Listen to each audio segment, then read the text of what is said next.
Apakah hukum jual pakaian yang ada padanya pada pakaian itu tu?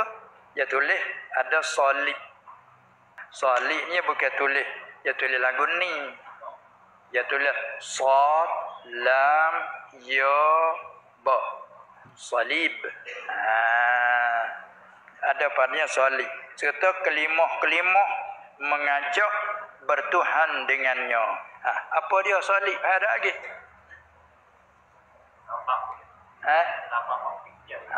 Ni lama hak Kristian, orang Nasara. Itu solid. Asal solid ni apa? Asal mana di ikat regel dia panggil.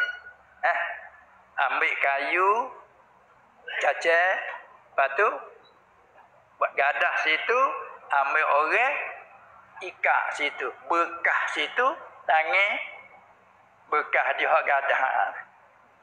Asalnya kayu solid tu, kayu yang dibuat bekah ke ikat Nabi Isa, kata mereka itu. Ada pun kita orang mukmin, Nabi Isa mati ke hidup? Masih hidup. Pahak kata kena bunuh, bukan walakin syubbihalahum. Jadi tak kala Yahudi dia timbul hasad deki ke Isa, cari jalan nak bunuh Isa. Isa lari, pitah mak buat dia. Isa lari masuk gua.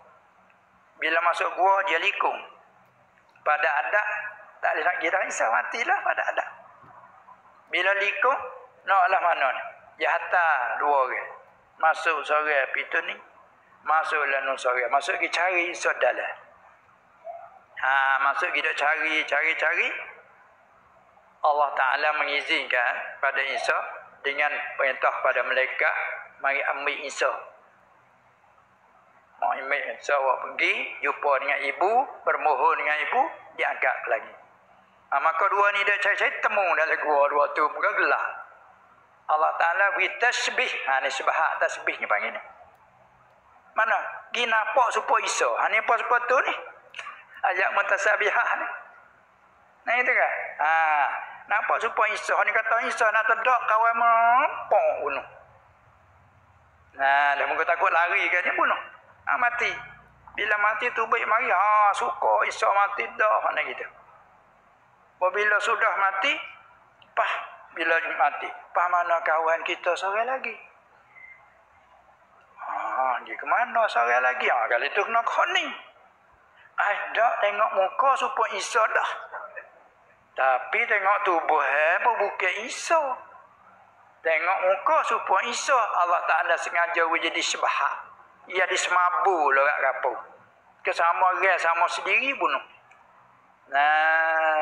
Itu dia. Lepas tu diregalkan. Orang Nasara mengunyung-unyungkan tu tak selisih sama demo lah. Nasara dia pun pecah sampai 70. 72 gulungnya kan. Ada pergi anak, ada pergi macam-macam Tuhan, ada perginya 3, macam-macam kan tu.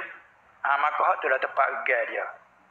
Maka bila tak ada orang pun, kayu regal tu masih jadikan lambang. Lepas tu bagi orang Nasara, baju dia pun dia pakai lambang tu. Kalau dia pakai sini apa dia pakai lambang tu. Di baju dia apa bunga pakai gantung. Tu lambang dia. Itu dia. Kemudian jadilah hak kita orang Islam ni tertanya-tanya mengenai dengan pakaian yang ada padanya solid. Serta kelimah-kelimah mengajak bertuhan dengannya. Lagu mana ni tak tahu ni kelimah. Dapat di baju dia kelimah. Dia tulis.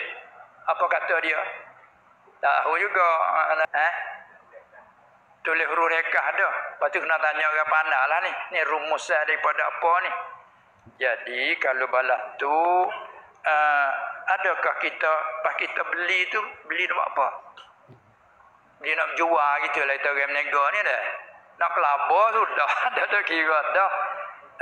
Lebih baiklah sebagai kata untuk kita nak menjagakan kehormatan kita ini tak usah terlibat lah. Itu ialah sebagai dinasihatkan. Sebagai dinasihatkan gitu ialah. Dalam baju kuning tengok-tengok ada. Tengok-tengok ada. Apa tu? Pak kita pun nak jual lah. Dia tengok ni cara main, oi banyak caranya. Nah, kita beli baju gua ni nak beli hak ni tapi didapati ada yang tu. Seeloknya kita mengelakkanlah daripada tu. Tu dia.